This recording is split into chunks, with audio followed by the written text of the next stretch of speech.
Friends, welcome you all on AKM academy platform. तो आज के इस वीडियो लेक्चर में हम करने वाले हैं क्लास 11th की केमिस्ट्री से रिडॉक्स रिएक्शन चैप्टर को। और इसमें हम आज के इस लेक्चर में जानेंगे कि रिडॉक्स रिएक्शन क्या होते हैं, ऑक्सीडेशन क्या होता है, रिडक्शन रिएक्शन क्या होता है, और किस तरह से हम आगे चल के फिर उसमें देखेंगे कि ऑक्सीडेशन नंबर या ऑक्सीडेशन स्टेट किसी भी कंपाउंड्स में एलिमेंट्स की किस तरह से कैलकुलेट करी जा सकती है।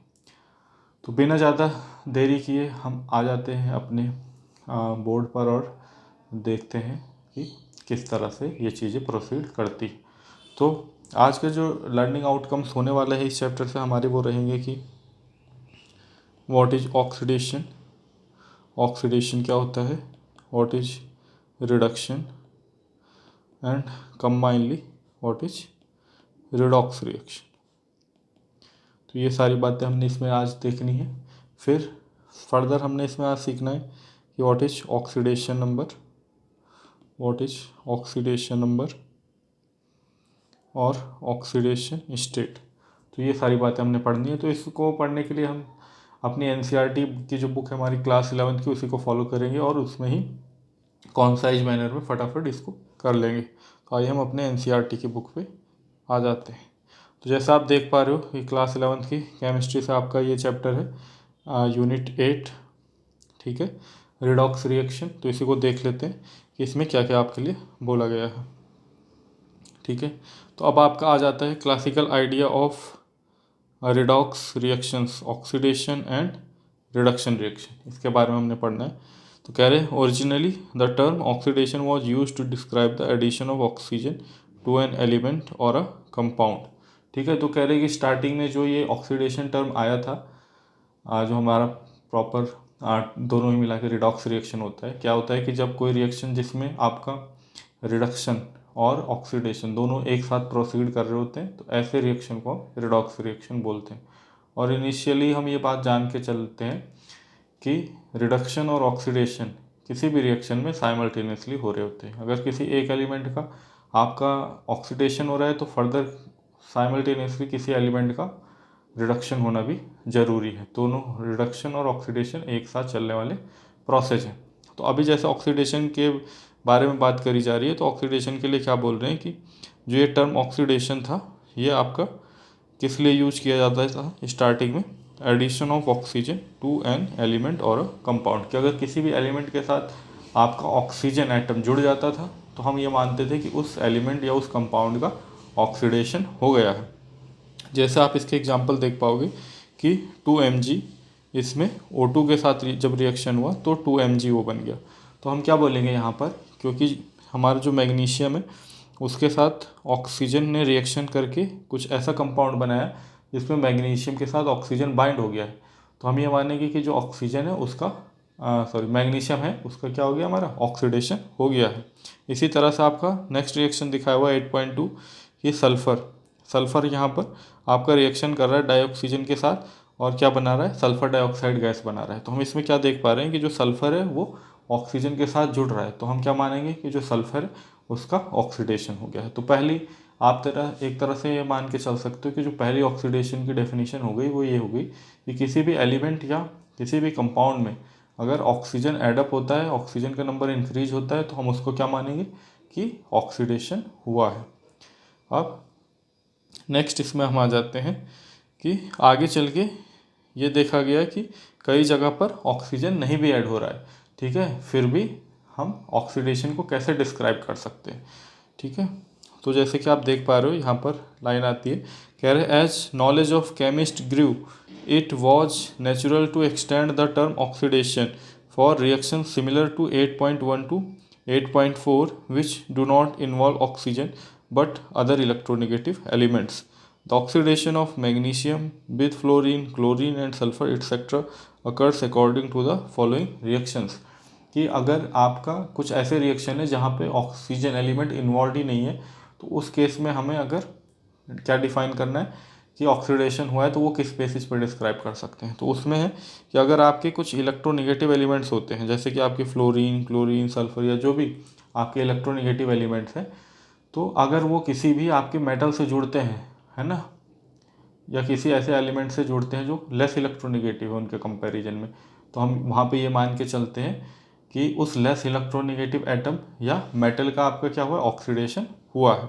तो इसी तरह से आपको ये रिएक्शन दिखाए गए हैं 8.5, 8.6 और 8.7। तो 8.5 में आप क्या देख रहे हैं कि मैग्नीशियम मेटल है, इसका रिएक्शन होता है फ्लोरीन के साथ, MgF2 बनता है।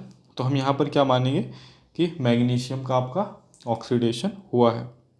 इसी तरह से मैग्नीशियम जब आपका क्लोरीन के साथ रिएक्शन करके MgCl2 बनाता है, तो हमने यहाँ क्या मानना है कि मैग्नीशियम का ऑक्सीडेशन हुआ है।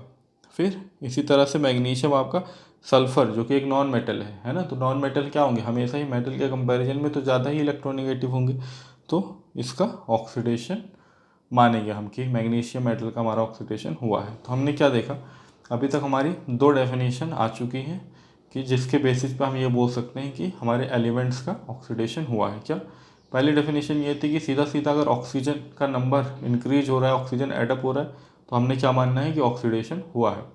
सेकेंड डेफिनेशन हमारी क्या बन रही है कि अगर कोई इलेक्ट्रोनेगेटिव एटम जाके बाइंड कर जाता है अपने से लेस इलेक्ट्रोनेगेटिव एटम या मेटल के साथ, तो हम मानेंगे कि उस मेटल या उस लेस इलेक्ट्रोनेगेटिव एटम का ऑक्सीडेशन हुआ है। साथ साथ ये बात वैसे बीच बाद में आएगी, पर मैं आपको अभी से बताते चलता हूँ कि जो एलिमेंट आपका इलेक्ट्रोनेगेटिव एटम है, मोर इलेक्ट्रोनेगेटिव एटम या ऑक्सीजन है, तो क्योंकि हमारे जो मेटल या लेस इलेक्ट्रोनेगेटिव एटम का हम क्या बोल के चल रहे हैं कि वहाँ पर ऑक्सीडेशन हुआ है, तो ऑक्सीजन या मोर इलेक्ट्रोनेगेटिव एटम के लिए हमें क्या बोलना पड़ेगा कि उनका रिडक्शन हुआ है, क्योंकि जब एक का ऑक्सीडेशन हो रहा है तो साथ ही साथ क्या चलता है, रिडक्शन भी हो रहा होता है। इसलिए इन रिएक्शन को रिडॉक्स रिएक्शन हम कंबाइनली बोलते हैं। तो अभी तक आप 2 डेफिनेशन पढ़ चुके हो। तो कह रहे हैं कि जो अभी तक की डेफिनेशन उसके अकॉर्डिंग क्या हो रहा है कि oxidation is defined as the addition of oxygen और electronegative element to a substance. और अभी हम इसमें आगे और पढ़ने वाले हैं क्या, removal of hydrogen or electropositive element from a substance. तो अभी ये वाले केस हमने नहीं पढ़े, कौन से, कि अगर आपका हाइड्रोजन या इलेक्ट्रोपॉजिटिव एलिमेंट रिमूव हो जाए, कुछ ऐड ना हो बल्कि क्या हो, वहाँ से एलिमेंट रिमूव हो रहे हैं, और वो एलिमेंट जो रिमूव हो रहे हैं वो कौन है, आपके हाइड्रोजन है या मोर इलेक्ट्रोपॉजिटिव एलिमेंट है। अगर वो रिमूव हो जाते हैं तो हम मानेंगे कि फिर भी ऑक्सीडेशन हुआ है। तो इसके एग्जाम्पल आप अभी आगे देखने वाले हो।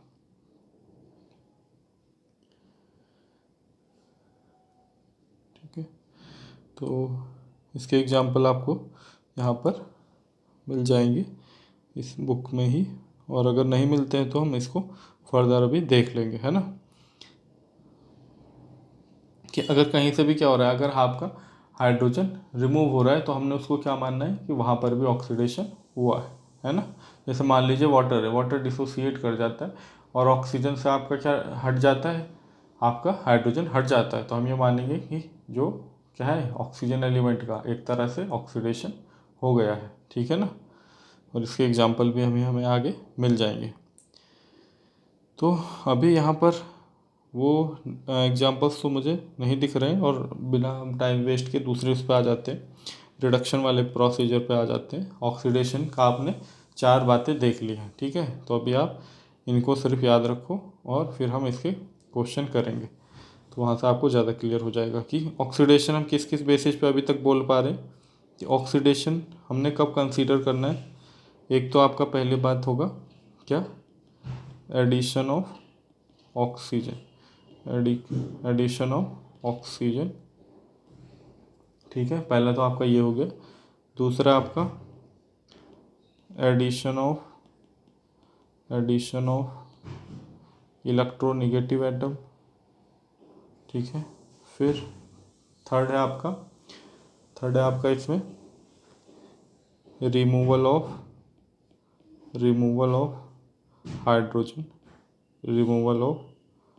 हाइड्रोजन, और इसी तरह से नेक्स्ट है आपका रिमूवल ऑफ इलेक्ट्रोपॉजिटिव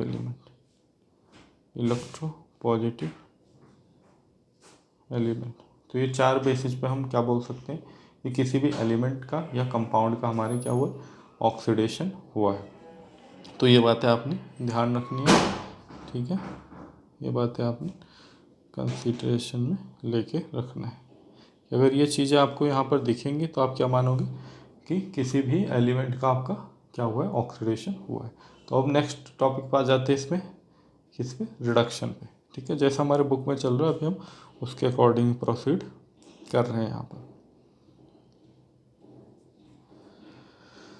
तो आप देखोगे क्या कह रहे हैं कि रिमूवल ऑफ ऑक्सीजन और electronegative element from a substance or addition of hydrogen or electropositive element to a substance, इसको हम क्या बोलते हैं, रिडक्शन बोलते हैं। ठीक है, अगर कहीं पर क्या हो रहा है, कहीं पर अगर आपका रिमूवल हो रहा है ऑक्सीजन का या फिर रिमूवल हो रहा है किसी इलेक्ट्रोनेगेटिव एलिमेंट का, ठीक, ऑक्सीडेशन का उल्टा, ठीक है ना, from a substance or addition of hydrogen or electropositive element to a substance, hydrogen add हो रहा है या कोई इलेक्ट्रोपॉजिटिव एलिमेंट आके ऐड हो रहा है, तो हम क्या मानेंगे, उस एलिमेंट का रिडक्शन हुआ है। अब इसके हम एग्जांपल देख लेते हैं।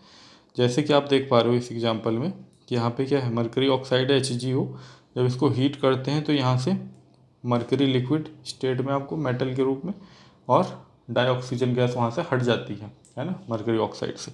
तो अब हमें यहाँ पे क्या मानेंगे, जो हमारा ये मरकरी है इसका क्या हुआ है, रिडक्शन हो गया है ना, क्या हुआ है, इसका रिडक्शन हुआ है। क्यों, क्योंकि यहाँ से क्या हुआ है कि जो पहले मरकरी के साथ ये ऑक्सीजन बाइंड थी, ये यहाँ फर्दर प्रोडक्ट साइड पे हट चुकी है।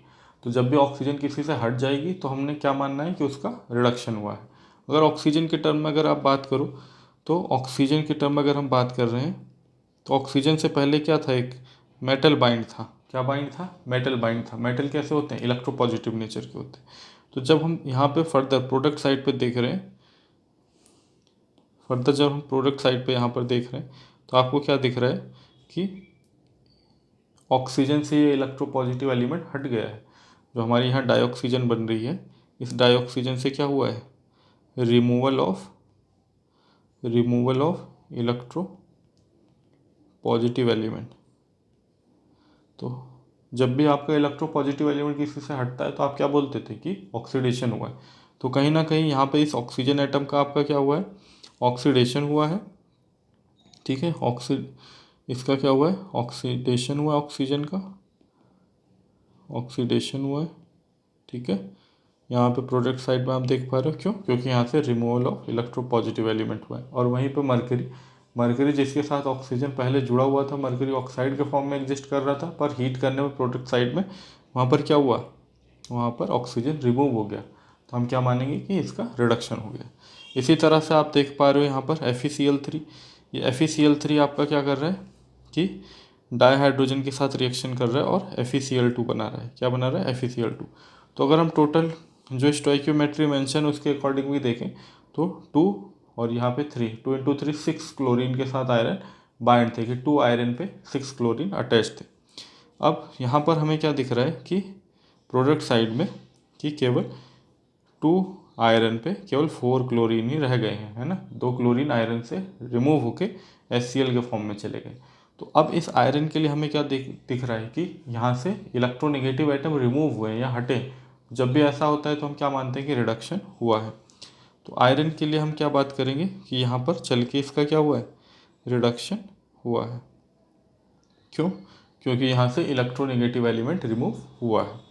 इसी तरह से आप अगर क्लोरीन के टर्म्स में बात करो तो यहाँ पे क्लोरीन के साथ इलेक्ट्रोपॉजिटिव एलिमेंट आयरन बाइंड था और यहाँ पर चल के यहाँ पर ही क्या हुआ, इसके साथ हाइड्रोजन जुड़ गए। तो इसको अगर देखा जाए तो कुछ खास ऐसा फ़ायदा नहीं दिख रहा है। और अगर यहाँ पर हम बात कर रहे हैं हाइड्रोजन के टर्म में, तो हाइड्रोजन के साथ कौन जुड़ रहा है, हाइड्रोजन के साथ आपका इलेक्ट्रोनेगेटिव एलिमेंट जुड़ रहा है। इसके साथ पहले कुछ नहीं था, खुद हाइड्रोजन एटम आपस में जुड़े हुए थे, पर यहाँ पर चल के क्या हुआ, इसके साथ क्लोरीन जो इलेक्ट्रोनेगेटिव एलिमेंट है वो जुड़ गया है। तो हम यहाँ पर क्या मानेंगे कि जो हाइड्रोजन है इसका, तो हाइड्रोजन का क्या मानेंगे हम कि हाइड्रोजन का ऑक्सीडेशन हुआ है, हाइड्रोजन का आपका ऑक्सीडेशन हुआ है। वहीं पे जो हमारा क्लोरीन है, क्लोरीन के साथ क्योंकि हाइड्रोजन जुड़ गया है तो हमें क्लोरीन का क्या मानना पड़ेगा कि क्लोरीन का हमारा रिडक्शन हुआ है, क्लोरीन का हमारा रिडक्शन हुआ है। तो आप समझ पा रहे होंगे कि किस तरह से हम एलिमेंट के एडिशन और रिमूवल के बेसिस पे ऑक्सीडेशन और रिडक्शन को डिफाइन कर पा रहे हैं इन एग्जाम्पल के थ्रू। इसी तरह से आपका फर्दर एग्जाम्पल दिया हुआ है कि यहाँ पर आपका क्या है, इथीन है ना, CH2 डबल बॉन्ड CH2, और इसमें क्या है, डाई हाइड्रोजन गैस को रिएक्शन कराया जा रहा है। तो प्रोडक्ट साइड पे आप क्या देख रहे हो, यहाँ पे CH3 बन गया है, मतलब ये हाइड्रोजन क्या हुआ है, CH2 मॉलिक्यूल में एडअप हो गए हैं। तो जब भी हाइड्रोजन ऐड होता है तो हम क्या मानते हैं कि इसका रिडक्शन हो गया है। तो हमें यहाँ पे क्या मानना पड़ेगा, क्योंकि ये कार्बन कार्बन बॉन्ड में जाके ऐड हो गए हैं, तो हम ये मानेंगे कि इन कार्बन का, क्योंकि इन कार्बन पे क्या हुआ, हाइड्रोजन एक तरह से ऐड हो गए, तो इन कार्बन का क्या हो गया, रिडक्शन हो गया। क्या हो गया, रिडक्शन हो गया। ठीक है, इतना आप समझ पा रहे होंगे। इसी तरह से आप इस वाले रिएक्शन में आप देख पा रहे हो कि HgCl2 प्लस SnCl2 इनका आपस में रिएक्शन हो रहा है, और यहाँ पे इस साइड पे आप देखोगे तो 2 मरकरी के पीछे 2 आपके टोटल 4 क्लोरीन थे, और यहाँ प्रोडक्ट साइड पे 2 मरकरी के पीछे केवल 2 क्लोरीन रह गए। तो इलेक्ट्रोनिगेटिव आइटम क्या हुए, रिमूव हुए हैं यहाँ से, है ना, हम देख पा रहे होंगे यहाँ पे 2HgCl2। तो टोटल कितने थे, 2 मरकरी के पीछे 4 क्लोरीन आइटम्स ओवरऑल लगे हुए थे, है ना। और यहाँ पर प्रोडक्ट साइड पे आप क्या देख रहे हो कि 2 मरकरी के पीछे केवल 2 क्लोरीन आइटम्स अब अटैच हैं। 2 क्लोरीन वो एक्स्ट्रा कहाँ पे चले गए, इस टिन के साथ बाइंड होने चले गए। तो इस तरह से हमें क्या बोलना पड़ेगा कि जो हमारा ये मरकरी था, इसका तो क्या हो गया है, इससे इलेक्ट्रोनिगेटिव आइटम रिमूव हुआ है, तो इसका रिडक्शन हो गया है। इसका क्या हो गया, रिडक्शन हो गया है। और टिन के साथ केवल पहले 2 क्लोरीन थे, और अभी यहाँ के कितने हो गए, 4 क्लोरीन इलेक्ट्रोनिगेटिव आइटम ऐड हुए हैं। तो हमें इसका क्या बोलना पड़ेगा कि इसका ऑक्सीडेशन हो गया। इसका क्या हो गया, टिन का क्या हुआ है, ऑक्सीडेशन हो गया। तो समझ पा रहे होंगे कि आप किस बेसिस पे किसी भी एलिमेंट का ऑक्सीडेशन और रिडक्शन कंसीडर कर पा रहे हो। तो अभी तक हमने ये देख लिया। अब इसी में देखिए ये वाली बात भी आ रही है, कह रहे in reaction 8.11 simultaneous oxidation of stannous chloride, ये जो हमने पढ़ी stannous chloride to stannic chloride, ठीक है, is also occurring because of the addition of electronegative element chlorine to it.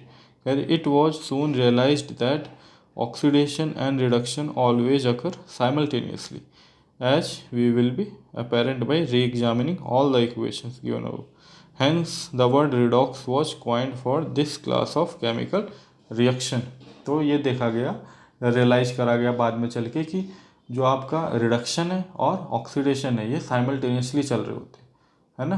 तो इसलिए इन दोनों ही रिएक्शन को या इस टाइप के रिएक्शन को हमने क्या बोलना शुरू कर दिया, रिडॉक्स रिएक्शन बोलना शुरू कर दिया। ऐसा रिएक्शन जिससे या ऐसा केमिकल रिएक्शन जिसमें रिडक्शन और ऑक्सीडेशन साइमल्टेनियसली अगर हो, उसी रिएक्शन को हम क्या बोलते हैं, रिडॉक्स रिएक्शन बोलते हैं। तो आपके कुछ प्रॉब्लम दिए गए हैं, इनको भी हम देख लेते हैं जिससे आपकी अंडरस्टैंडिंग और ज़्यादा क्लियर हो जाए। तो प्रॉब्लम 8.1 को देखते हैं हम। इसमें क्या पूछा गया है, कह रहे in the reaction given below identify species undergoing oxidation and reduction। ठीक है, तो हमें इसमें क्या पहचानना है, जो ये रिएक्शंस दिए हुए हैं हमें इनको देख के हमें ये बताना है कि किस एलिमेंट का आपका ऑक्सीडेशन हुआ है और किसका रिडक्शन हुआ है। तो आइए इनको एक एक करके सॉल्व कर लेते हैं। तो आप देख पा रहे हो यहाँ पर कि सल्फ़र है, इस सल्फ़र के साथ यहाँ पर हाइड्रोजन लगे हुए हैं और Cl2 मॉलिक्यूल है, और जब ये आपस में रिएक्शन करते हैं तो प्रोडक्ट साइड पे आपको 2HCl और सल्फ़र ऐसे बाहर होता हुआ दिख रहा है। तो आप क्या देख पा रहे हो कि जो आपका क्लोरीन था, इस क्लोरीन के साथ यहाँ आके हाइड्रोजन जुड़ गया है। इस क्लोरीन के साथ प्रोडक्ट साइड पे क्या जुड़ गया है, हाइड्रोजन जुड़ गया है। तो क्योंकि प्रोडक्ट साइड पे आपके हाइड्रोजन जुड़ा है क्लोरीन के साथ, तो हाइड्रोजन जुड़ने पे हमने क्या पढ़ा था कि किसी भी एलिमेंट के साथ अगर हाइड्रोजन जुड़ता है तो हम ये मानते हैं कि उसका रिडक्शन हुआ है। तो क्लोरीन का क्या हो गया है, यहाँ पे रिडक्शन हो गया इस Cl2 मॉलिक्यूल का। जब वो HCl के फॉर्म में कन्वर्ट हो रहा है तो हमें क्या मानना पड़ेगा कि उसका रिडक्शन हुआ है। इसी तरह से यहाँ पर आप क्या देख रहे हो कि जो ये सल्फ़र था इसके साथ पहले हाइड्रोजन लगे हुए थे, पर जब ये प्रोडक्ट साइड पे यहाँ पर गया, आगे प्रोडक्ट साइड पे गया तो इससे हाइड्रोजन रिमूव हो गए। और हमने क्या पढ़ा था, जब भी किसी से हाइड्रोजन एटम रिमूव हो जाते हैं या इलेक्ट्रोपॉजिटिव एटम रिमूव हो जाते हैं तो हम उसका क्या मानते हैं कि ऑक्सीडेशन हुआ है। तो हमें क्या मानना पड़ेगा यहाँ पे सल्फ़र का, कि सल्फ़र का क्या हुआ है हमारा ऑक्सीडेशन हुआ है, सल्फ़र का आपका ऑक्सीडेशन हो गया है। ठीक है, यहाँ से यहाँ तक आने पर सल्फ़र का ऑक्सीडेशन हुआ। ठीक है, तो ये सल्फ़र यहाँ पर रिड्यूस्ड फॉर्म में था और आगे प्रोडक्ट साइड पे ये क्या है ऑक्सीडाइज फॉर्म में कन्वर्ट हो गया है, इसका ऑक्सीडेशन हो गया। तो इतना आप समझ पा रहे होंगे, इसको मैं रब कर देता हूँ जिससे आपको नेक्स्ट रिएक्शन अच्छे से समझ में आए।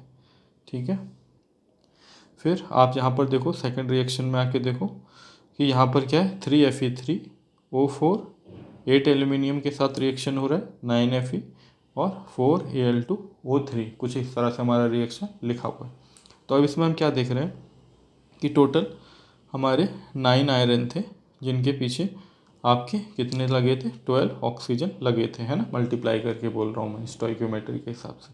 तो अब यहाँ पर 8 एल्यूमिनियम के साथ रिएक्शन होता है, तो आप क्या देखते हो कि आयरन सॉलिड फॉर्म में आ जाता है और एल्यूमिनियम के साथ ऑक्सीजन जुड़ जाते हैं, है ना, कुछ एल्यूमिनियम ऑक्साइड बन रहा है।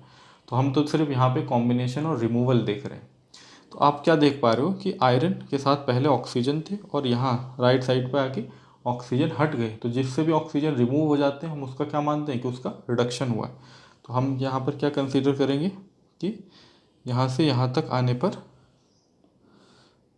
यहाँ से यहाँ तक आने पर क्या हुआ है ऑक्सीजन का रिडक्शन हुआ है, ऑक्सीजन का आपका सॉरी आयरन का आपका रिडक्शन हुआ है ना। इसी तरह से जो आपका यहाँ पे एल्यूमिनियम है, तो एल्यूमिनियम के पास पहले कोई भी एलिमेंट दूसरा नहीं जुड़ा हुआ था और जब वो प्रोडक्ट साइड में यहाँ कन्वर्ट हुआ तो वहाँ पर क्या दिखने को मिल रहा है कि ऑक्सीजन बाइंड हो गए। तो इस वजह से हम क्या मानेंगे कि एल्यूमिनियम का क्या हो गया ऑक्सीडेशन हो गया है। ठीक है, इतनी बात आपको समझ में आ गई होगी।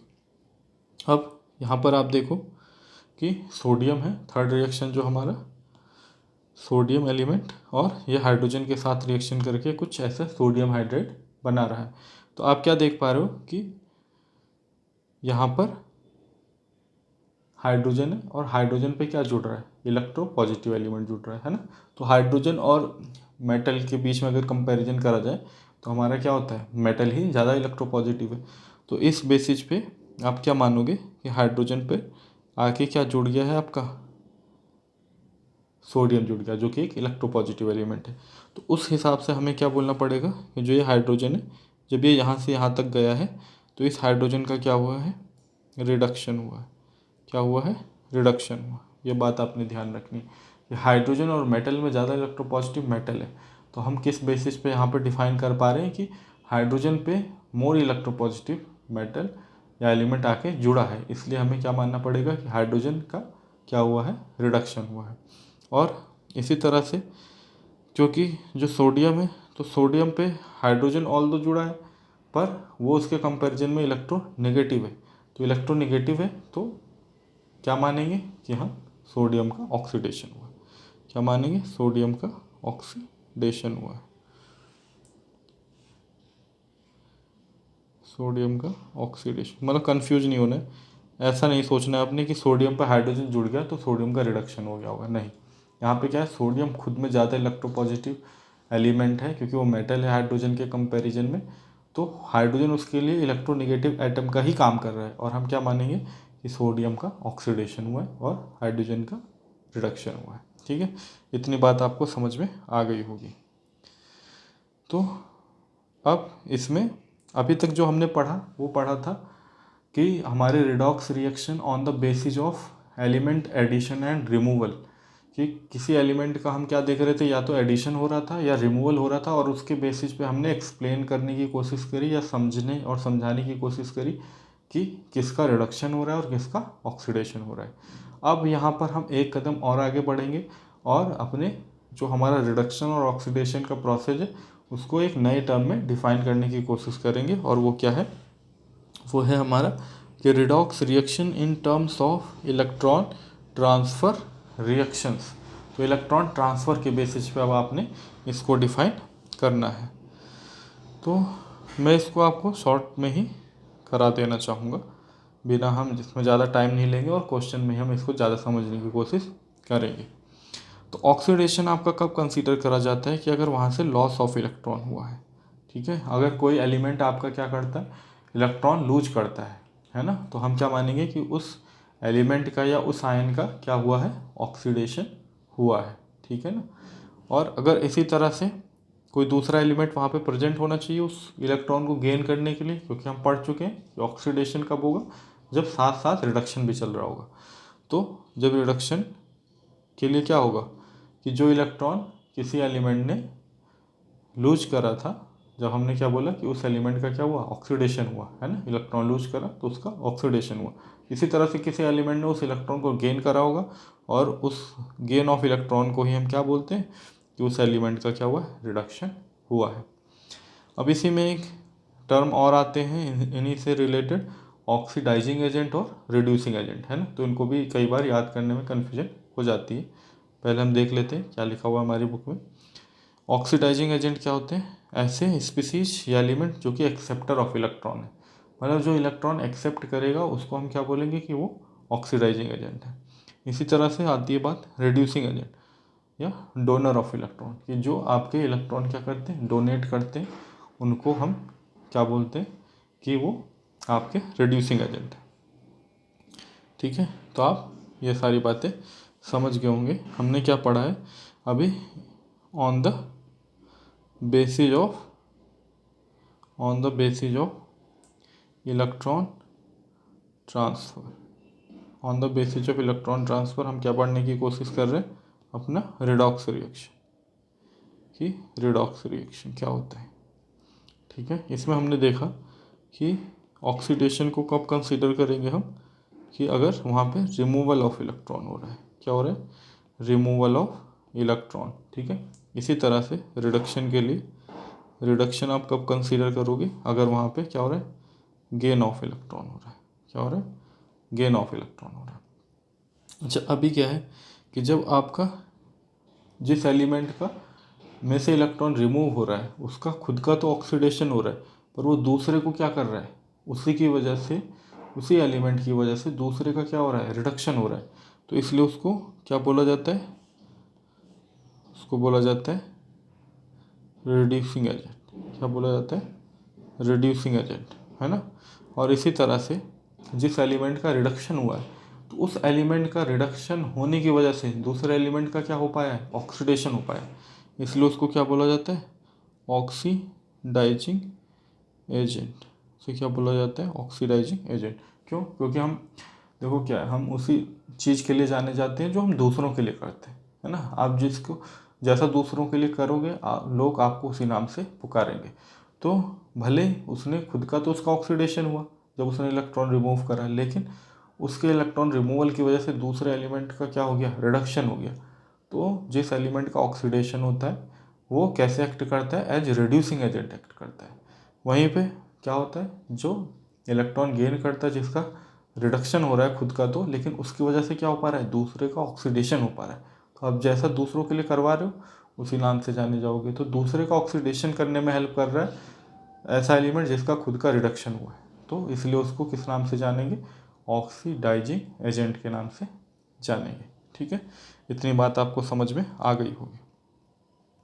तो अब आप देखो, क्योंकि जो लास्ट एग्जांपल था एलिमेंट के एडिशन के बेसिस पे, वो थोड़ा कंफ्यूजिंग होने लग गया था, तो उसी प्रॉब्लम को इन्होंने यहाँ पर दोबारा से हमें दिया है कि हम उसे और बेहतर समझ सकें on the basis of electron transfer. इसमें प्रॉब्लम 8.2 करके दिया गया है कि justify that the reaction 2Na + H2 to form sodium hydride 2Na is a redox change. क्योंकि थोड़ा कन्फ्यूजन तो हो रहा था कि अगर इसमें सोडियम में हाइड्रोजन जुड़ रहा है तो हम सोडियम का ऑक्सीडेशन कैसे मान रहे हैं। ऑल्दो मैंने आपको अच्छे से समझा दिया कि क्या चीज़ है, पर फिर भी थोड़ा कन्फ्यूजन हो सकता है। अब हम इसको किसके बेसिस पे देखेंगे, इसी रिएक्शन को इलेक्ट्रॉन ट्रांसफ़र के बेसिस पे देखेंगे।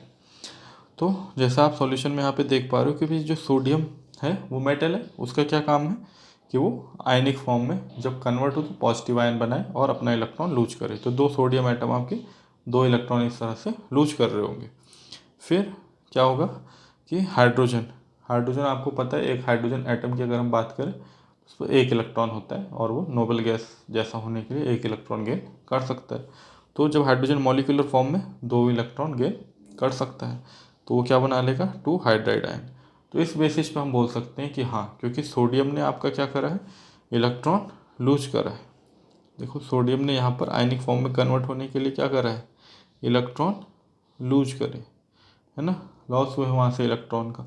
अब जहाँ से लॉस होता है इलेक्ट्रॉन का, वहीं पे हम क्या बोलते हैं, क्या बोलते हैं उसको, ऑक्सीडेशन हुआ है कि उस एलिमेंट का, है ना।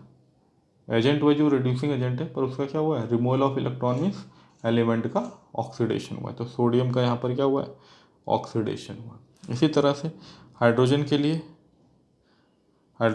क्या हुआ कि इसने इलेक्ट्रॉन गेन करे हैं, यहाँ पर इसने क्या करे हैं, इलेक्ट्रॉन गेन करे हैं। तो इलेक्ट्रॉन गेन करे हैं तो ये किस में कन्वर्ट हो गया है, एक हाइड्राइड आयन में, है ना, निगेटिव आयन बना लिया, जिसको किस नाम से जाना जाता है, हाइड्राइड आयन के नाम से जाना जाता है, हाइड्राइड आयन। तो इसका क्या हो गया, क्योंकि इसने इलेक्ट्रॉन यहाँ पर गेन करे, इसलिए इसका क्या हो गया, रिडक्शन हुआ है हाइड्रोजन का, हाइड्रोजन का खुद का क्या हुआ है, रिडक्शन हुआ है। तो आप इतना समझ पा रहे होंगे। तो अभी इसी में एक टॉपिक आ रहा है कॉम्पिटिटिव इलेक्ट्रॉन ट्रांसफ़र रिएक्शन, तो वो सब हमें अब नहीं कंसिडर कर रहे हैं। ये क्या है, इलेक्ट्रोकेमिस्ट्री से रिलेटेड थोड़ा ज़्यादा है, उसको बाद में हम देख लेंगे। मेन हमारा अब इसमें जो टॉपिक है इसी से जुड़ा हुआ, मतलब जो एक कॉन्सेप्ट से रिलेटेड चल रहा है, पहले उसको कंसिडर कर रहे हैं। अब आता है हमारा टॉपिक ऑक्सीडेशन नंबर, ठीक है। तो ऑक्सीडेशन नंबर क्या है कि इलेक्ट्रॉन ट्रांसफ़र का केस हम अप्लाई करने चाह रहे हैं किसी कोवैलेंट मॉलिक्यूल्स के केस में, क्योंकि जब कोवैलेंट मॉलिक्यूल्स आपस में रिएक्शन करेंगे तो ये ऑब्वियस सी बात है, आप चैप्टर 4 से समझ सकते हो, केमिकल बॉन्डिंग वाले चैप्टर से, कि वहाँ पे शेयरिंग ऑफ इलेक्ट्रॉन इन्वॉल्व होती है, वहाँ डायरेक्ट इलेक्ट्रॉन ट्रांसफ़र नहीं होगा, है ना। तो उनके केस में अगर हमें इलेक्ट्रॉन ट्रांसफ़र के बेसिस पे ऑक्सीडेशन और रिडक्शन समझने की कोशिश करेंगे तो वो क्या होगा, एग्जैक्ट सही तरीका नहीं होगा, क्योंकि वहाँ पे डायरेक्ट इलेक्ट्रॉन ट्रांसफ़र इन्वॉल्व नहीं होता है ना। कोवैलेंट रिएक्शंस में आपका डायरेक्ट इलेक्ट्रॉन ट्रांसफ़र इन्वॉल्व नहीं होता है। अगर आयोनिक रिएक्शन है तो वहाँ पे आपको साफ पता चल रहा है कि मान लीजिए सोडियम आयन और क्लोराइड आयन आपस में रिएक्शन कर रहे हैं और सोडियम क्लोराइड बना रहे हैं, तो वहाँ पर तो आप बोल सकते हो कि हाँ इलेक्ट्रॉन का ट्रांसफ़र हुआ है। लेकिन जब बात आती है कोवैलेंट मॉलिक्यूल की, तो वहाँ पर हम इलेक्ट्रॉन ट्रांसफ़र के बेसिस पे ऑक्सीडेशन या रिडक्शन को नहीं एक्सप्लेन कर सकते प्रॉपर्ली। तो हमने क्या करा है, उसी का एक थोड़ा सब्स्टिट्यूट निकाल दिया है, जो कि क्या है, ऑक्सीडेशन नंबर। तो हम देख लेते हैं कि ऑक्सीडेशन नंबर क्या है। इसमें कह रहे हैं कि oxidation number denotes the oxidation state of an element in a compound ascertained according to a set of rules formulated on the basis that electron pair in a covalent bond belongs entirely to more electronegative element। तो हमने अपने facility या सुविधा के लिए क्या करा, ये मान के चल रहे हैं कि जो कोवेलेंट मॉलिक्यूल होगा उसमें जो मोस्ट इलेक्ट्रोनेगेटिव एटम होगा उसी के पास सारे इलेक्ट्रॉन चले जाते हैं, वही होल्ड करता है, मतलब उस पर निगेटिव चार्ज देना है, और जो लेस इलेक्ट्रोनेगेटिव एटम है उस पर पॉजिटिव चार्ज देना है। ऑल दो इन रियलिटी वहाँ पे क्या है, शेयरिंग ऑफ इलेक्ट्रॉन है, कंप्लीट ट्रांसफर ऑफ इलेक्ट्रॉन नहीं है।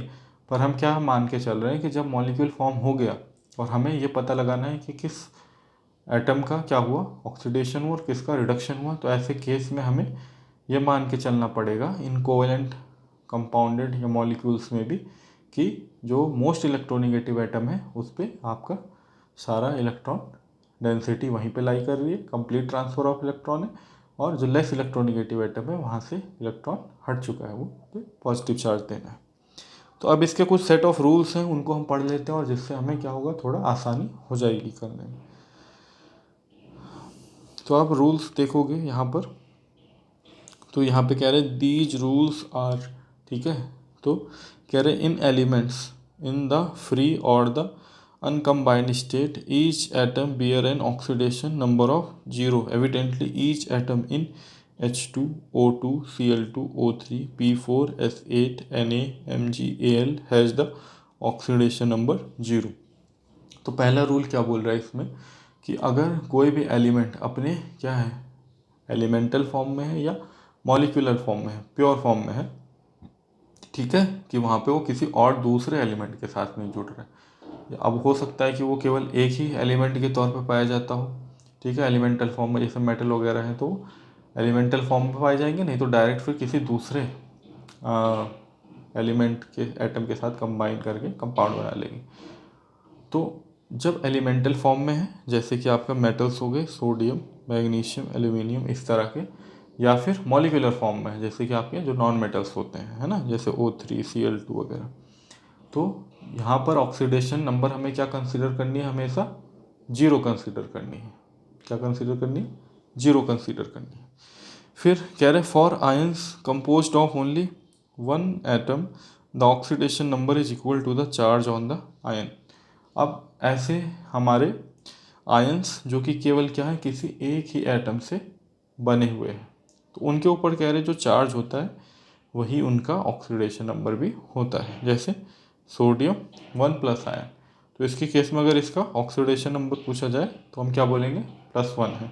इसी तरह से Mg2+ आयन, इसके लिए अगर पूछा जाए ऑक्सीडेशन नंबर क्या होगा इस Mg2+ आयन का, तो +2 हो जाएगा। इसी तरह से Cl1 नेगेटिव के लिए -1 हो जाएगा इसका ऑक्सीडेशन नंबर, और O2 2 नेगेटिव आयन के लिए चार्ज भी -2 है, तो ऑक्सीडेशन नंबर भी क्या हो जाएगा, -2 हो जाएगा। तो आप समझ गए होंगे। थर्ड पॉइंट है इसमें कि the oxidation number of oxygen in most compound is -2। However we come across 2 kind of exceptions here. कह रहे वैसे तो ऑक्सीजन का जो ऑक्सीडेशन नंबर होता है मैक्सिमम केसेस में वो -2 होता है, पर कुछ एक्सेप्शन भी देखने को मिलते हैं, जिसमें से 2 एक्सेप्शन मेन है। कह रहे one arises in the case of peroxide, कि जब ऑक्सीजन परऑक्साइड के फॉर्म में एग्जिस्ट करता है, और या फिर सुपर ऑक्साइड के केस में एग्जिस्ट करता है। तो अगर परऑक्साइड के केस में एग्जिस्ट करता है जैसे H2O2, Na2O2, तो इस केस में ये देखा गया है कि जो ऑक्सीजन एटम होता है उसका ऑक्सीडेशन नंबर -1 होता है, या -1 कंसीडर करना है आपने। और सुपर ऑक्साइड के केस में KO2, RbO2, है ना, ये केवल एल्कली मेटल्स बनाते, तो इनके केस में आपको ऑक्सीडेशन नंबर -1/2 कंसीडर करना है, ठीक है। अब जनरली क्या है कि ऑक्सीजन, अगर आप पीरियोडिक टेबल में भी जाके देखोगे तो ऑक्सीजन क्या है, सेकंड मोस्ट इलेक्ट्रोनेगेटिव एटम है, हाईएस्ट मोस्ट इलेक्ट्रोनेगेटिव एटम है। सबसे ज़्यादा जो हम इलेक्ट्रोनेगेटिव एटम पीरियोडिक टेबल में कंसीडर करते हैं वो क्या होता है, फ्लोरीन है। तो जनरली तो ऑक्सीजन जब भी किसी एलिमेंट के साथ जुड़ेगा तो माइनस ऑक्सीडेशन स्टेट ही शो करेगा, लेकिन जब वो फ्लोरीन के साथ बाइंड करेगा तो मामला पलट जाएगा। वहाँ पर ऑक्सीजन को क्या है, लेस इलेक्ट्रोनेगेटिव होने के कारण फ्लोरीन का कंपैरिजन में पॉजिटिव ऑक्सीडेशन स्टेट असाइन करी जाती है, और क्योंकि वो फ्लोरीन से बाइंड कर रहा है तो वहाँ पर उसको +1 मिल जाती है। अब हम देख लेते हैं इसमें क्या कह रहे, the second exception appears rarely, that is when oxygen is bonded to fluorine in such compounds, example oxygen difluoride OF2 and dioxygen difluoride O2F2. The oxygen is assigned an oxidation number of +2 and -+1 respectively. तो OF2 के case में इसकी oxidation हो जाती है +2, है ना, और O2F2 के केस में इसकी ऑक्सीडेशन हो जाती है +1। तो इसको +1 भी ऑक्सीडेशन स्टेट मिलती है, कब, जब वो फ्लोरीन के साथ बाइंड करता है तब, ठीक है। तो अभी तक हमने कितने 3 रूल्स पढ़ लिए। फोर्थ रूल इसमें क्या है, कह रहे the oxidation number of hydrogen is +1 except when it is bonded to metals in binary compounds like lithium hydride, sodium hydride and calcium hydride, its oxidation number is -1। तो जो hydrogen है वो क्या है, जब भी किसी भी नॉन मेटल के साथ जुड़ेगा, किसी भी नॉन मेटल के साथ, तो उसका ऑक्सीडेशन नंबर हमेशा +1 रहने वाला है। क्या रहने वाला है, +1 रहने वाला है। और वही ऑक्सीजन लेकिन किसके साथ जुड़ जाएगा, अगर मेटल्स के साथ जुड़ेगा तो उस केस में वहाँ पर उसका ऑक्सीडेशन नंबर क्या हो जाएगा, मेटल्स के कंपैरिजन में तो ज़्यादा इलेक्ट्रोनेगेटिव कंसीडर करना पड़ेगा हाइड्रोजन को, क्योंकि वो एक नॉन मेटल तो है ही। तो ऐसे केस में उसको हम क्या मानेंगे कि उसका ऑक्सीडेशन नंबर -1 हो जाएगा, ठीक है। इतनी बात आपको समझ में आ गई होगी। अब नेक्स्ट है, करें all its compound fluorine has an oxidation number of -1। तो अब हेलोजेंस की बात हो रही है बेसिकली। कह रहे हैं जो फ्लोरीन है उसका ऑक्सीडेशन नंबर तो हमेशा फिक्स रहता है, क्या रहता है, -1। लेकिन जो अदर हेलोजेंस होते हैं जैसे कि क्लोरीन, ब्रोमीन और आयोडीन, इनका oxidation number, most common oxidation number -1 तो होगा ही होगा, पर यही क्लोरीन, ब्रोमीन और आयोडीन जब ऑक्सीजन के साथ जुड़ते हैं, है ना, तो ऑक्सीजन क्या सेकंड मोस्ट इलेक्ट्रोनेगेटिव एटम है, फ्लोरीन के बाद उसी का नंबर। तो बाकी के हैलोजन अगर ऑक्सीजन के साथ बाइंडिंग करेंगे, जैसे कि क्लोरीन, ब्रोमीन और आयोडीन, तो ऐसे केस में ये क्या है, पॉजिटिव ऑक्सीडेशन स्टेट्स शो करते हैं। नेगेटिव ना करके क्या करने लगते हैं, पॉजिटिव, जो कि इनके बिहेवियर से काफ़ी क्या है, अनएक्सपेक्टेड है, पर हाँ ऑक्सीजन के साथ ही क्या करेंगे, पॉजिटिव ऑक्सीडेशन स्टेट शो करने वाले हैं।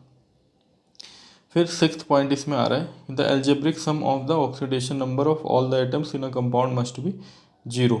कि जो ऑक्सीडेशन नंबर होता है, फाइनल जो ऑक्सीडेशन नंबर किसी का भी निकल के आ रहा है, तो अगर हम सभी एलिमेंट्स ऑक्सीडेशन नंबर आपस में कंबाइन कर दें तो वो क्या आना चाहिए, जीरो आना चाहिए। और आयंस के केस में जब आप सभी का सम लोगे, कह रहे हैं the sum of oxidation number of 3 oxygen atoms and 1 carbon atom in carbonate ion must be equal to -2। ठीक है, इसमें ऊपर लिखिए ये बात, कह रहे हैं polyatomic ion the algebraic sum of all the oxidation number of atoms of ion must be equal to the charge on the ion, है ना। अगर आयन के केस में अगर आप देखोगे तो जब आप हर एक एटम्स का ऑक्सीडेशन नंबर प्लस करोगे तो लास्ट में जो एल्जेब्रिक सम आपको मिलेगा वो क्या मिलेगा, जो रिमेनिंग चार्ज होता है इनका उसके इक्वल आना चाहिए। सब कुछ कैंसिल होके लास्ट में जो आयन पे चार्ज है वो आना चाहिए। और मॉलिक्यूल क्या होते हैं, न्यूट्रल होते हैं। तो जब हम जितने भी एलिमेंट्स से वो मिलकर आपका मॉलिक्यूल बना है उनके सभी के ऑक्सीडेशन नंबर को सम करें तो जीरो आ जाना चाहिए। अगर ऐसा होता है इसका मतलब आपने ऑक्सीडेशन नंबर सही कैलकुलेट करें, अगर नहीं होता है इसका मतलब उसमें कुछ गड़बड़ है, हमें अगेन चेक करने की ज़रूरत है। तो इस तरह से हमारे ये कुछ रूल्स थे जिसको हमने ऑक्सीडेशन नंबर कैलकुलेट करते वक्त ध्यान रखना है। तो थोड़ा सा अभी हम इसको देख लेंगे, ठीक है। इन रूल्स को दोबारा से एक बार रिविजिट कर लेते हैं और फिर हम अपने क्वेश्चंस पे आ जाते हैं, जिससे कि आपको क्या हो, करने में ऑक्सीडेशन नंबर कैलकुलेट करने में इजी हो, है ना। और कुछ आप खुद ट्राई करना घर पे होमवर्क के तौर पे, और फिर नेक्स्ट क्लास में हम उसको डिस्कस कर लेंगे। तो अभी हमने क्या देखा कि ऑक्सीडेशन नंबर कैलकुलेट करने के कुछ हमारे रूल्स हैं। ऑक्सीडेशन नंबर, ठीक है। तो सबसे पहला पॉइंट आपको क्या याद रखना चाहिए कि जो आपके कोई भी एलिमेंट्स होते हैं, एलिमेंट्स, है ना, या मॉलिक्यूल्स होते हैं, ठीक है, उनका जो ऑक्सीडेशन नंबर होता है, उनका ऑक्सीडेशन नंबर क्या होता है, ऑलवेज जीरो होता है। क्या होता है, जीरो होता है। ये आप पहला पॉइंट इसको मान के चल सकते हो। कैसे, कि अगर आपका कोई भी मतलब एलिमेंट्स मतलब एलिमेंटल फॉर्म है ना, समझ ही गए होंगे आप। जैसे कि कुछ भी हो सकता है आपका सोडियम, एल्यूमिनियम, है ना, या मॉलिक्यूलर फॉर्म हो गया जैसे आपका O2, Cl2, है ना, प्योर मॉलिक्यूलर फॉर्म है। इस तरह से प्योर एलिमेंटल फॉर्म है तो ऑक्सीडेशन नंबर हमेशा क्या होने वाला है, ऑलवेज जीरो होने वाला है। फिर दूसरा क्या है कि जो हमारा हाइड्रोजन है, हाइड्रोजन का क्या होता है, हाइड्रोजन के दो ऑक्सीडेशन नंबर हो सकते हैं। क्या हो सकते हैं, दो ऑक्सीडेशन नंबर हो सकते हैं, इधर +1 और -1। तो जब भी हाइड्रोजन आपका बॉन्ड करता है किसके साथ, बॉन्ड्स या binds with any non metal, any non metal, +1 show करेगा। हाइड्रोजन क्या है, +1 ऑक्सीडेशन शो करेगा जब वो किसी नॉन मेटल के साथ जुड़ेगा, किसी भी नॉन मेटल के साथ। फिर इसी तरह से -1 शो करेगा व्हेन बाइंड्स विथ मेटल्स, जब वो मेटल के साथ बाइंड करेगा तो क्या है, -1 ऑक्सीडेशन स्टेट शो करेगा, है ना, मतलब हाइड्राइड बनाएगा, वो क्या बनाएगा, हाइड्राइड बनाएगा। ठीक है, इतना समझ में आ गया होगा आपको। फिर ऑक्सीजन का हम देख लेते हैं इसमें। ऑक्सीजन है तो ऑक्सीजन भी क्या है, अलग अलग ऑक्सीडेशन स्टेट शो करता है। तो पहले हम इसके नेगेटिव ऑक्सीडेशन स्टेट की बात करते हैं। तो ऑक्सीजन की आपकी या तो ये आपका O2 नेगेटिव के फॉर्म में एग्जिस्ट कर सकता है कि एक ऑक्सीजन एटम के ऊपर दो नेगेटिव चार्ज, तो वहाँ पर हम इसको क्या बोलते हैं, ऑक्साइड आयन बोलते हैं। क्या बोलते हैं? Oxide ion. यहाँ पर इसका ऑक्सीडेशन स्टेट या ऑक्सीडेशन नंबर क्या है? -2 है। इसी तरह से आपका ऑक्सीजन O2 2 नेगेटिव के फॉर्म में एग्जिस्ट कर सकता है। O2 2 नेगेटिव, मतलब ये क्या है? ये है आपका परऑक्साइड आयन। ये क्या है आपका? Peroxide ion. ठीक है, यहाँ पे एक ऑक्सीजन एटम के लिए जो ऑक्सीडेशन स्टेट है वो कितनी आ रही है रियल में? -1, क्योंकि 2 ऑक्सीजन एटम पे 2 नेगेटिव चार्ज, मतलब एक ही हिस्से में कितना आ रहा है? -1 चार्ज आ रहा है। इसी तरह से आपका क्या होता है? ऑक्सीजन पे O2 1 नेगेटिव। क्या होता है? O2 1 negative. ऐसी कंडीशन में हम इसको क्या बोलते हैं? सुपर ऑक्साइड आयन बोलते हैं। क्या बोलते हैं? सुपर ऑक्साइड आयन बोलते हैं। ठीक है, यहाँ पर इसका ऑक्सीडेशन स्टेट क्या आता है? इसका ऑक्सीडेशन स्टेट आता है यहाँ पर -12। ठीक है, फिर इसी तरह से आपका ऑक्सीजन का ही ऑक्सीडेशन स्टेट क्या आ सकता है? +1, और साथ में क्या आ सकता है इसका? +2 भी आ सकता है ना। जब ये O के फॉर्म में रहेगा तो +1 आने के चांस है, O2 के फॉर्म में रहेगा तो +2 आने के चांस है ना। O2 के फॉर्म में रहेगा तो +1, और O के फॉर्म में रहेगा तो +2। वो हमने देख लिया था, है ना। वो केवल कब होता है? जब फ्लोरीन होता है। इस तरह से हमारा कि OF2 और O2F2। तो O2F2 के केस में क्या आ जाएगा इसका? +1, और यहाँ पे +2 आ जाएगा। ठीक है, तो बेसिकली ये हमारे यहाँ सुपर ऑक्साइड आयन केवल किसके साथ बनता है? केवल एल्केली मेटल्स के साथ बनता है। किन के साथ? एल्केली मेटल्स के साथ। क्या होता है, क्यों होता है, ये अगली क्लास में करेंगे, क्योंकि ये क्लास क्या है अभी काफ़ी लंबी हो जाएगी, तो इसको अभी हम यहीं पे स्टॉप करने वाले हैं। फिर इसमें और जो हमें याद रखना है वो ये याद रखना है कि जो एल्जेब्रिक सम होता है, algebraic sum of oxidation state of elements in molecule, क्या होता है? ऑलवेज 0 होता है। मतलब जितने भी एलिमेंट्स से मिलकर वो बना हुआ है आपका मॉलिक्यूल या कंपाउंड, अगर सभी एलिमेंट्स के ऑक्सीडेशन नंबर का सम कर दिया जाए तो क्या आने वाला है? 0 आने वाला है। क्या आने वाला है? 0 आने से। वहीं पे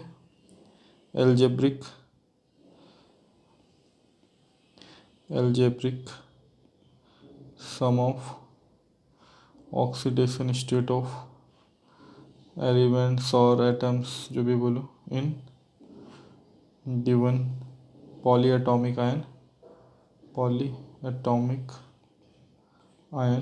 क्या होता है? Is equal to charge on the ion. जैसे कि मान लो कार्बोनेट आयन है आपका, तो 2 नेगेटिव चार्ज है इसमें, है ना। तो जब आप कार्बन और ऑक्सीजन, तीनों ऑक्सीजन एटम के ऑक्सीडेशन नंबर को सम कर दोगे तो फाइनली 2 नेगेटिव चार्ज बचा रह जाएगा। वहीं मॉलिक्यूल के केस में मान लो आपने HCl है, इसमें करा, इस पर -1 है, इस पर +1 है, तो इनका एल्जेब्रिक सम लेंगे तो क्या आ जाएगा? 0 आ जाएगा। ठीक है, ये कहना चाह रहे हैं। और बाकी सिंपल मोनोएटॉमिक आयन पे जो चार्ज होता है आयन पे, वही उसका ऑक्सीडेशन नंबर होता है। ये हमने पहले ही पढ़ लिया था, और ये सिंपल है तो ये आपको ध्यान ही रह जाएगा, है ना। मोनोएटॉमिक जो आपके आयंस होते हैं, मोनोएटॉमिक आयंस, इनके केस में जो चार्ज होगा, जैसे क्लोराइड नेगेटिव, तो इस पर जैसे 1 नेगेटिव चार्ज है तो उसका ऑक्सीडेशन स्टेट या ऑक्सीडेशन नंबर उसके जस्ट इक्वल होता है। सोडियम के केस में मान लो Na पॉजिटिव है तो इसका ऑक्सीडेशन स्टेट भी क्या हो जाएगा? +1 हो जाएगा। तो ये कुछ बेसिक पॉइंट हैं जो आपने याद रखने हैं। ठीक है, इसको और डिटेल में हम आगे डिस्कशन करेंगे। ठीक है, फिलहाल जो आपने रूल्स पढ़ लिए हैं इनका ही यूज करके आपने क्या करना है?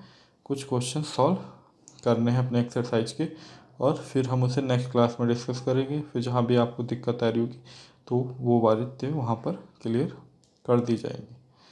अभी तो इस क्लास को मैं रोकने वाला हूँ, बस आपको थोड़ा सा हिंट दे देता हूँ एक्सरसाइज में आके कि आपने क्वेश्चन को करना है। तो आप अपनी एक्सरसाइज में चले जाना है NCERT के, वहाँ पे आप देखोगे प्रॉब्लम 8.1 और प्रॉब्लम 8.2, है ना। इसमें आपको क्या करना है? जो आपके अंडरलाइंड एलिमेंट्स हैं उनकी ऑक्सीडेशन नंबर कैलकुलेट करनी है। अब क्या होगा कि कुछ आप कैलकुलेट कर पाओगे, कुछ नहीं कर पाओगे, पर फिर भी आप करना। और फिर मैं नेक्स्ट जब क्लास होगी तो यहीं से शुरू करके आपको एक्सप्लेन करूँगा कि किस तरह से इनके ऑक्सीडेशन नंबर कैलकुलेट हुए हैं, है ना, जिसमें आपको कन्फ्यूजन होगी तो वहाँ से आपको सब क्लियर हो जाएगा। तो अगर आपको ये क्लास क्या है अच्छी लगी होगी तो इस वीडियो लेक्चर को आप ज़रूर लाइक करना और अपने क्लासमेट्स, अपने दोस्तों के साथ भी शेयर करना, जिससे क्या है ये चैनल और प्रोग्रेस कर सके और हम ये केमिस्ट्री जो रिवोल्यूशन है इसको और आगे बढ़ा सकें। ठीक है, तो अभी इस क्लास को यहीं पे रोक देते हैं। Thank you so much.